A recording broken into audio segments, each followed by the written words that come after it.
2 days before Major League Baseball was set to honor him at Rickwood Field in Birmingham, Alabama, Willie Mays died. He was 93 years old. The tribute game went on without him. His son, Michael, walked onto the same field where his father had played his first professional game 76 years earlier, flanked by Barry Bonds and Ken Griffey Jr. The Giants lost to the Cardinals 6-5. But on that night, the score did not matter. What mattered was remembering the man who had changed the game. It was fitting in a way. Willie Mays had always been about more than winning and losing. He was about the way the game was played, the joy, the grace, the breathtaking athleticism that made people stop whatever they were doing just to watch him run down a fly ball. 660 home runs, 3,283 hits, 12 Gold Gloves, 24 All-Star selections, 2 MVP awards, a World Series championship, a catch so famous it needs no other description, just the catch. But the numbers only tell part of the story. Willie Mays was the greatest all-around player baseball has ever seen. He could hit for power, run, throw, and field at a level no one else has ever matched. He played the game with an exuberance that was contagious, his cap flying off as he rounded the bases, his basket catch defying conventional wisdom, his smile lighting up ballparks from the Polo Grounds to Candlestick Park. Leo Durocher, his first major league manager, put it simply: if somebody came up and hit .450, stole 100 bases, and performed a miracle in the field every day, I would still look you right in the eye and tell you Willie was better. This is the story of the Say Hey Kid, the son of a steel mill worker and a teenage mother who became the greatest player of his generation, the man who started in the Negro Leagues and ended as a first-ballot Hall of Famer, the man who made baseball look like art. Willie Howard Mays Jr. was born on May 6, 1931 in Westfield, Alabama. It was a small company town just outside Birmingham. He was born into a working-class family. Willie Sr. worked in the steel mills and played center field for the local industrial league team. They called him Cat for the way he moved in the outfield, graceful and quick. Willie's mother, Annie Satterwhite, was just 16 years old when he was born. She had been a star sprinter and basketball player in high school, and she led her team to 3 consecutive state championships. Tat moved and played like a natural. Willie's parents never married. They separated when he was 3 years old, and Annie eventually married another man and had 10 more children. Willie stayed with his father and was raised primarily by 2 of his mother's sisters, Sarah and Ernestine, in a crowded house in nearby Fairfield. Money was tight. There were times, Willie later recalled, when he went to school without shoes. But there was always baseball. Baseball was the constant in his childhood. Cat Mays started playing catch with his son when Willie was 5 years old. By the time he was 10, Willie was sitting in the dugout with his father's industrial league team, absorbing strategy and technique, learning the game from men who had played it their whole lives. Before long, he was playing first base for the team in the final innings of games, holding his own against grown men. Dugout lessons became his classroom. Cat understood something important about his son. Willie was sensitive. He responded to encouragement, not criticism. Cat told Willie's future coaches, "Do not holler at him. If you want something done, tell him and he will do it. But if you holler, he will back up and you are not going to get anything out of him." Sensitive was how Willie took instruction.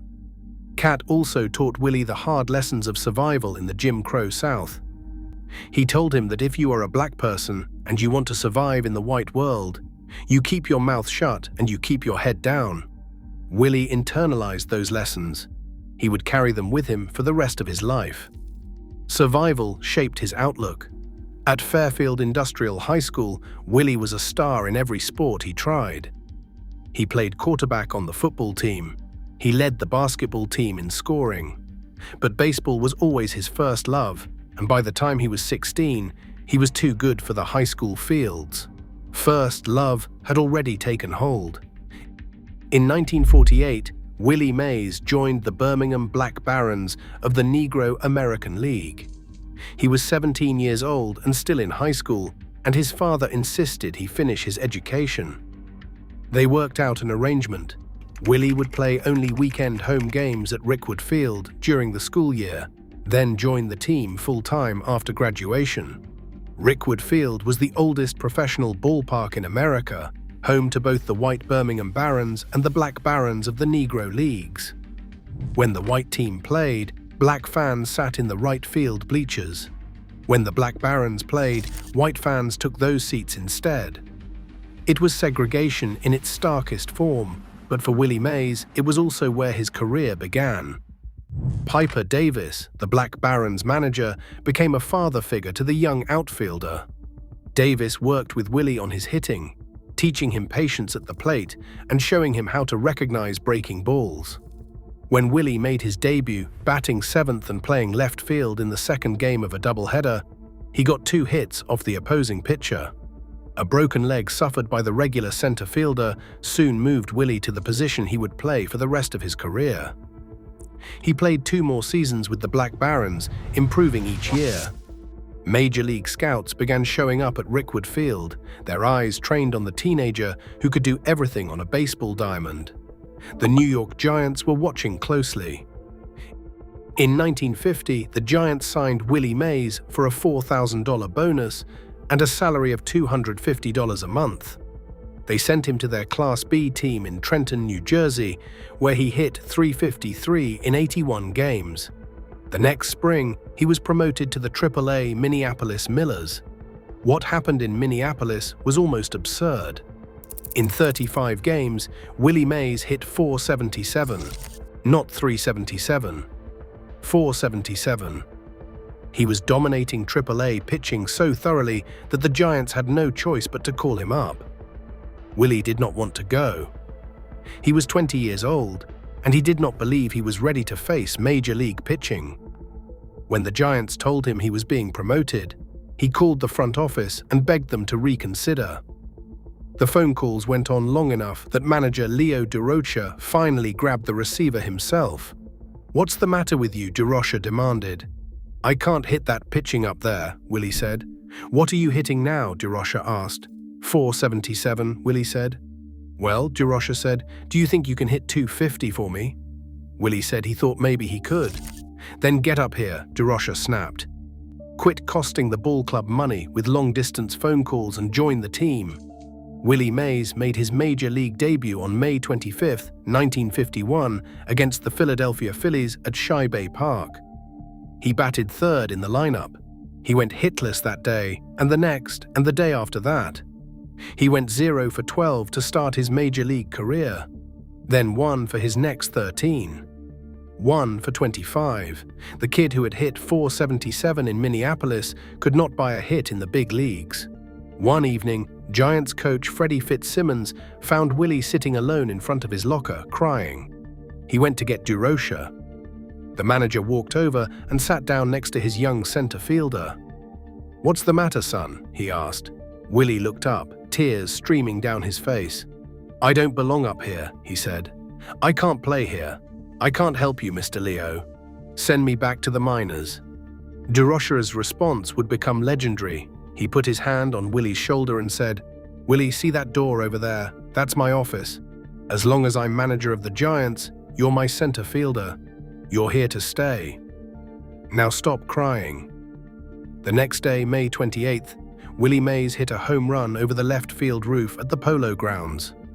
The pitcher was Warren Spahn, a future Hall of Famer who would later joke that he and Mays could have set all kinds of records together if only he had not given up that first hit. Willie went on to bat .274 with 20 home runs and 68 RBIs in his rookie season. He won the National League Rookie of the Year award. But that was not the most remarkable thing about 1951.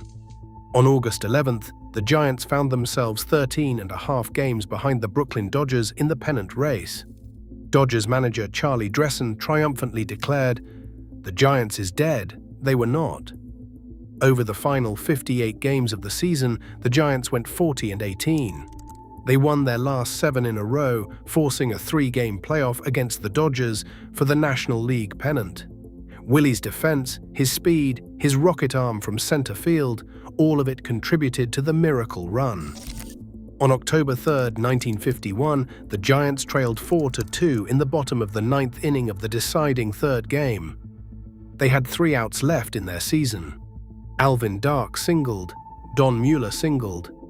Whitey Lockman doubled, scoring Dark and sending Mueller to third. Mueller injured his ankle sliding into the base and had to be carried off the field. Bobby Thompson stepped to the plate. Willie Mays was in the on-deck circle. The count went to 1 ball, 1 strike. Thompson swung at the next pitch from Ralph Branca.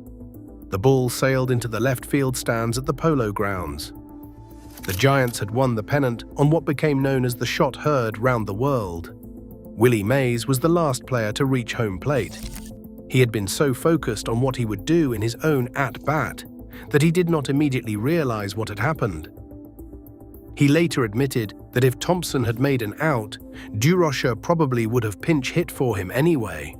The Giants lost the World Series to the Yankees in 6 games. In Game 1, Willie, Hank Thompson, and Monte Irvin composed the first all-black outfield in Major League history. It was a small milestone in a season full of them. A few weeks after the series ended, Willie Mays learned that the United States Army had drafted him for the Korean War. Willie served in the Army from 1952 through 1953. He played only 34 games for the Giants in early 1952 before reporting for duty. He spent most of his service time playing baseball on military teams rather than seeing combat, but he lost nearly 2 full seasons in the prime of his career.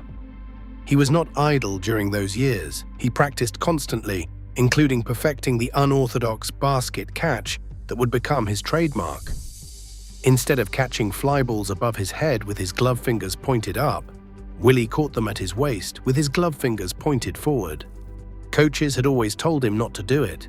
In the Army, far from their watchful eyes, he made it his own. When Willie returned to the Giants in 1954, he was ready to become the player everyone had always believed he could be. He won the National League batting title with a .345 average. He hit 41 home runs. He drove in 110 runs. He led the league in triples with 13 and slugging percentage at .667.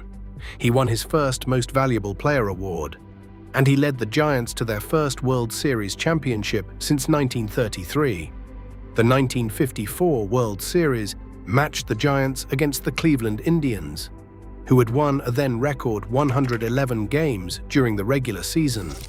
The Indians were heavy favorites. They had one of the greatest pitching staffs ever assembled, featuring Bob Lemon, Early Wynn, Mike Garcia, and Bob Feller. Not a single one of the 154 baseball writers polled before the series picked the Giants to sweep. In fact, most of them picked Cleveland to win easily. In Game 1 at the Polo Grounds, the score was tied 2-2 in the top of the 8th inning. The Indians had runners on first and second with nobody out.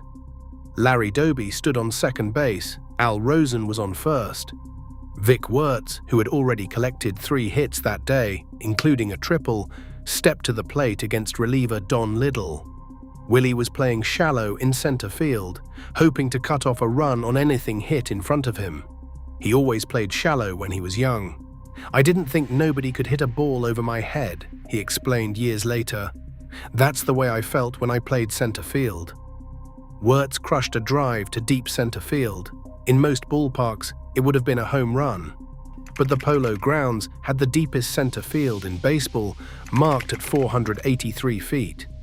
And the ball was still climbing as it headed for that vast expanse of grass. The moment the ball left Wertz's bat, Willie turned his back to home plate and ran. He did not look over his shoulder. He just ran as fast as he could toward the deepest part of the ballpark.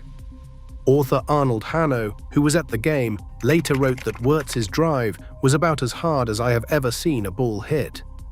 At the warning track more than 450 feet from home plate, Willie finally looked up. The ball was coming down over his left shoulder. He reached up and caught it with his trademark basket catch, his back still to the infield. Then in one continuous motion, he spun and threw the ball back towards second base with everything he had. The throw was almost as remarkable as the catch.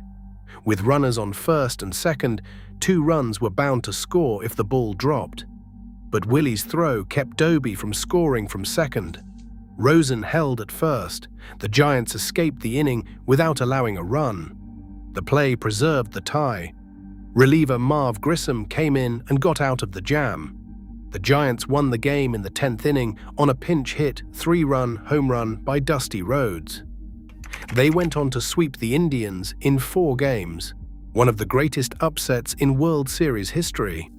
For the rest of his life, Willie Mays would insist that the catch was not even the best catch he ever made. But it did not matter what he thought, the catch was made on national television, in the World Series, at the most dramatic possible moment. It became the defining image of his career. Cleveland manager Al Lopez said it best, "That was the greatest catch I ever saw." Just the catch, mind you. Now put it all together. The catch. The throw. The pressure on the kid. I'd say that was the best play anybody ever made in baseball. After the World Series, Willie Mays was the most famous baseball player in America, not named Mickey Mantle. The 2 center fielders, one in the Bronx and one at the Polo Grounds, became the subjects of endless debate in New York barbershops and bars. Duke Snider of the Brooklyn Dodgers joined the conversation, creating a 3-way rivalry that captivated the city. Mantle or Mays or Snider? It was the question that defined an era. Willie lived in Harlem, in an apartment on St. Nicholas Place. Every morning, kids from the neighborhood would knock on his window, and he would come outside to play stickball with them in the street. He would buy them ice cream afterward, then walk down the block to the Polo Grounds for that afternoon's game. It was a different era when a superstar athlete could live among the people who cheered for him, accessible and beloved. The children adored him. He was their neighbor, their friend, their hero. The numbers Willie put up in the mid-1950s were staggering. In 1955, he led the league with 51 home runs, becoming one of just a handful of players to ever reach that mark. In 1956, he hit 36 homers and stole 40 bases, one of the first players to combine that kind of power and speed in a single season. In 1957, he led the league with 20 triples. He won Gold Glove awards every year the award existed, starting in 1957 and continuing through 1968. 12 consecutive Gold Gloves. No one could touch him in center field. He was, quite simply, the most complete player anyone had ever seen. He could beat you in 5 different ways, with his bat, with his power, with his legs, with his arm, with his glove. No one else could do all of those things at an elite level. Not Mantle, who could not match Willie's defense. Not Snider, who could not match his arm. Not anyone. Roberto Clemente, himself one of the greatest players of his generation, put it plainly. To me, Willie Mays is the greatest who ever played. In 1958, the Giants left New York for San Francisco. It was a wrenching move for Willie, who had become a hero in Harlem, who had found a home in the city. The kids who knocked on his window every morning would have to find a new hero. But the game was changing, the money was moving west, and Willie followed his team to the coast. It took time to win over San Francisco.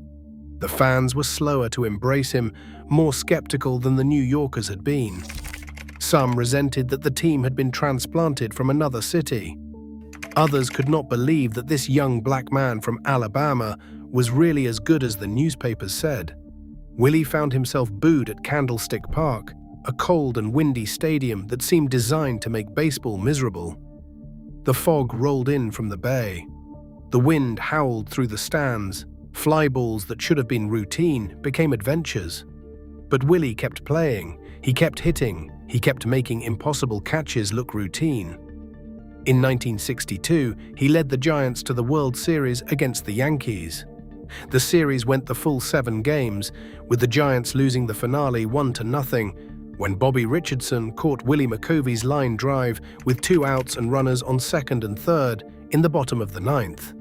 Willie batted .250 in the series with no home runs, and just 1 run batted in. It was one of the few times in his career when he failed on the biggest stage. On April 30th, 1961, Willie hit 4 home runs in a single game against the Milwaukee Braves. Only a handful of players in baseball history had ever accomplished that feat.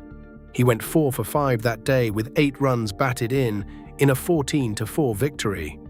The opposing team featured another future Hall of Famer, Hank Aaron, who hit 2 home runs of his own. It was one of the greatest head-to-head slugging performances in baseball history.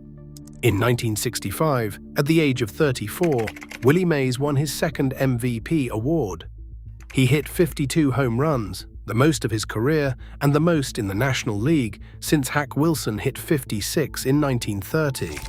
He drove in 112 runs, and he led the league in slugging percentage and on-base percentage. He showed no signs of slowing down, still the most dangerous hitter in baseball at an age when most players had already begun their decline. Along the way, he continued to rack up honors and milestones.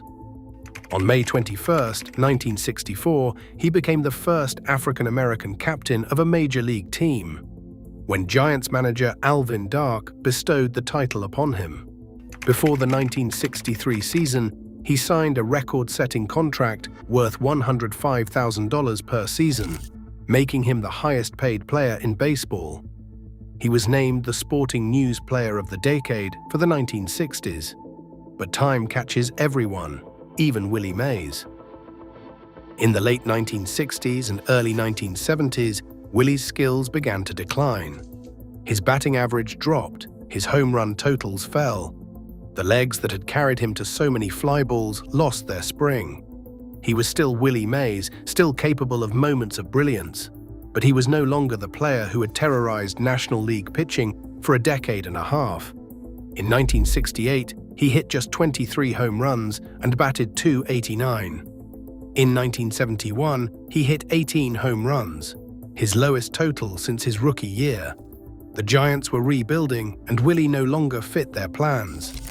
In May 1972, they traded him to the New York Mets for a minor league pitcher named Charlie Williams and $50,000. It was a homecoming of sorts, a chance for Willie to finish his career in the city where it had truly begun. The Mets were building a contender, and they thought Willie's experience and leadership could help push them over the top. In his first game as a Met, Willie hit a home run to beat his former team, the Giants, 5-4. The Shea Stadium crowd went wild, chanting his name, welcoming him back to New York after 14 years on the West Coast. For a moment, it was like old times, a true welcome back. But Willie was 41 years old now, and the Mets soon learned what the Giants had already discovered. The say-hey kid could no longer play every day. He became a part-time player, a pinch hitter, a mentor to the younger players on the roster. He taught them how to prepare, how to win, what it meant to be a professional. In 1973, the Mets won the National League pennant and faced the Oakland Athletics in the World Series. Willie started in center field for Game 2, but in the 12th inning, he stumbled while chasing a fly ball and fell down. The ball dropped for a hit. It was a painful moment, captured on national television, a reminder that even the greatest players cannot outrun time. The Mets lost the series in 7 games. Willie got 2 hits in the series, both singles. It was his 4th World Series and his last. On September 25, 1973, at Shea Stadium, Willie Mays announced his retirement. He addressed the crowd of 43,805 fans, his voice breaking with emotion. "This is my farewell," he said, tears in his eyes. "You don't know what's going on inside of me tonight." Willie Mays is not saying goodbye to America. This is just a farewell. He finished his career with 660 home runs, 3rd on the all-time list. At the time, behind only Babe Ruth and Hank Aaron, he had 3,283 hits, 2,062 runs scored, and 338 stolen bases. He had done things on a baseball field that no one had ever done before and no one has done since. In his personal life, Willie Mays experienced both joy and heartbreak.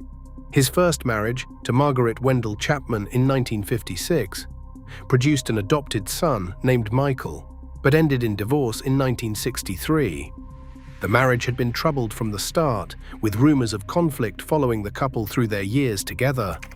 In 1971, Willie married May Louise Allen, a social worker from Pittsburgh. They had met in New York years earlier, introduced through mutual friends. Wilt Chamberlain had given Willie her phone number in 1961, but it took them a decade to finally get married. May became the love of Willie's life. They were together for 41 years until her death in 2013. In 1997, May was diagnosed with Alzheimer's disease. Willie cared for her through 16 years of decline, staying by her side as the disease slowly took her away. Her biographer said that May's grace and beauty touched the soul of a legend. Willie was also the godfather to Barry Bonds, whose father Bobby had been Willie's teammate on the Giants. When Barry broke Willie's records, surpassing him on the all-time home run list, Willie was there to celebrate with him, even as controversy swirled around the circumstances. Willie Mays was elected to the Baseball Hall of Fame in 1979, his first year of eligibility. He received 94.7% of the vote, one of the highest totals in history. Some observers wondered how 23 of the 432 writers could have possibly voted against him. Sports writer Dick Young captured the absurdity.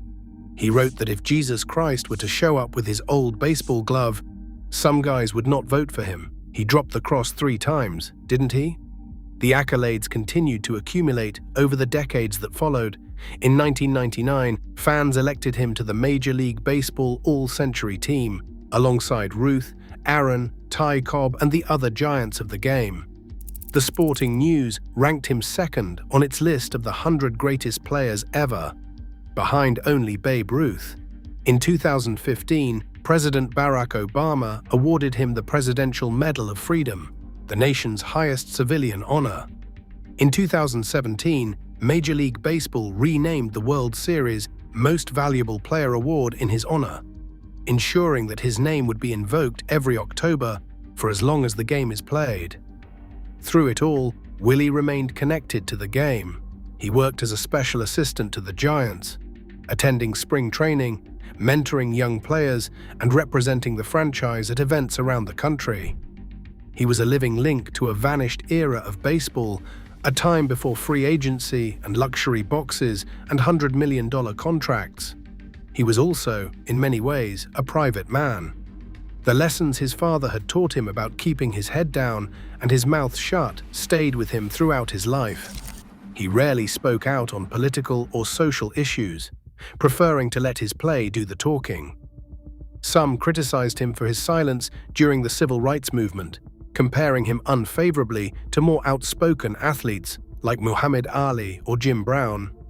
But Willie had his own way of breaking barriers. He did it by being undeniably, transcendently great. In June 2024, Major League Baseball announced that it would host a regular season game at Rickwood Field, the ballpark where Willie Mays had started his professional career with the Birmingham Black Barons in 1948. The game would be a tribute to Willie and to the Negro Leagues, a celebration of the history that had been overlooked for too long. Willie was supposed to be there. The entire event was built around honoring him. But on June 18th, 2 days before the game, he died peacefully at his home in California, surrounded by his family. The cause was congestive heart failure. The game went on.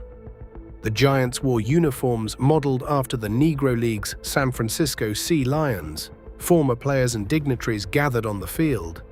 Tributes poured in from around the world. Bob Melvin, the Giants manager, spoke for many when he said, "Willie Mays is the Giants. We all understand that." What made Willie Mays the greatest? It was not just the numbers, though the numbers were extraordinary. It was not just the catches, though the catches were breathtaking. It was the way he played the game, with a joy and an abandon that made everyone who watched him feel more alive. He played baseball the way children dream of playing it, all instinct and exuberance, his cap flying off as he rounded second base, his arms pumping as he chased down fly balls in the gap. He made the difficult look easy and the impossible look routine. He played with his whole heart every single day for more than 2 decades. He never took a playoff. He never stopped caring. Joe DiMaggio, himself one of the greatest players who ever lived, said Willie Mays is the closest to being perfect I've ever seen. Ted Williams, the greatest hitter of his generation and a man not given to easy praise, said, "They invented the all-star game for Willie Mays." And Leo Durocher, the manager who believed in him when he was a crying 20-year-old kid who thought he did not belong, said simply, "I never taught him anything. He taught me. Willie is the greatest player I ever saw, no doubt in my mind." Willie Mays grew up in segregated Alabama, the son of a steel mill worker and a teenage mother. He learned to play baseball on dusty sandlots, with rocks for bases and bare hands for gloves. He rose through the Negro Leagues and the minor leagues and became the most celebrated player of his time.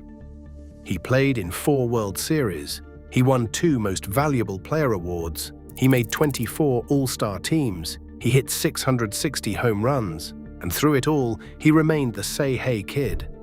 The young man who played stickball with children in Harlem. The center fielder who made the catch. The legend who cared for his wife through 16 years of Alzheimer's disease. The icon who, at the very end, just wanted to be at Rickwood Field one more time. He did not make it, but his spirit was there in every swing, every catch, every cheer from the crowd. It will be there as long as people play baseball and remember what it looked like when the game was played perfectly. Willie Mays was the greatest player who ever lived, and in the hearts of everyone who saw him play, he always will be. Like and subscribe for more baseball documentaries. Until next time.